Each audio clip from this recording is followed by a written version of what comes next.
తెలంగాణలో తొలి young India police స్కూల్ను సీఎం రేవంత్ ప్రారంభించారు. గ్రేటర్ సిటీ శివార్లలో ఉన్న రంగారెడ్డి జిల్లా మంచిరేవుల్లో ఈ స్కూల్ ఏర్పాటు చేశారు.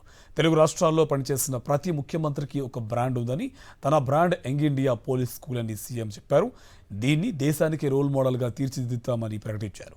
క్రీడలకు అధిక ప్రాధాన్యత ఇస్తామన్న సీఎం సర్కార్ స్కూల్లోనూ ప్రీ స్కూల్ విధానం తీసుకువస్తామని చెప్పారు.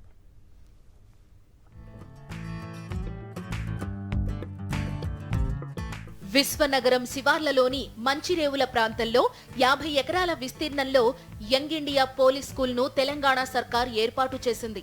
ముఖ్యమంత్రి రేవంత్ రెడ్డి గురువారం ఈ స్కూల్ను ప్రారంభించారు. హోంగార్డ్ నుంచి డీజీపీ వరకు అన్ని కేటగిరీల్లోని పోలీస్ అధికారుల పిల్లలకు ఇందులో అడ్మిషన్ ఇస్తారు.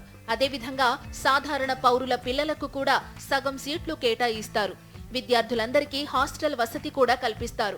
స్కూల్ ప్రారంభించిన సీఎం రేవంత్ రెడ్డి మాట్లాడుతూ, ప్రతి సీఎంకు ఒక బ్రాండ్ ఉంది. ఆరోగ్యశ్రీ అంటే వైఎస్ఆర్, ₹2 కిలో బియ్యం అంటే ఎన్టీఆర్ గుర్తొస్తారని అన్నారు.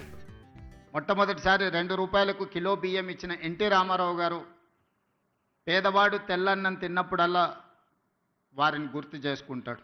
జలయజ్ఞం వ్యవసాయాన్ని ప్రాధాన్యతగా తీసుకొని ఉచిత కరెంటు నుంచి సాగునీటి ప్రాజెక్టుల వరకు రైతుల సమస్యలను చర్చించినప్పుడు రైతు బాంధవుడుగా డాక్టర్ వైఎస్ రాజశేఖర రెడ్డి గారు గుర్తొస్తారు. త్వరలో ప్రభుత్వ స్కూళ్లలోనూ ప్రీ స్కూల్ విధానం అమలు చేస్తామని సీఎం ప్రకటించారు.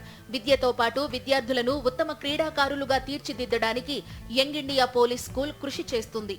డీజీపీ నాయకత్వంలోని 7 సభ్యులతో కూడిన గవర్నింగ్ బాడీ స్కూల్ నిర్వహణ బాధ్యతలు చూస్తుంది. స్కూల్లోని క్లాస్ రూమ్లను పరిశీలించిన సీఎం అక్కడి వసతులు అడిగి తెలుసుకున్నారు. పిల్లలతో కాసేపు ఫుట్బాల్ ఆడి వారిని ఉత్సాహపరిచారు.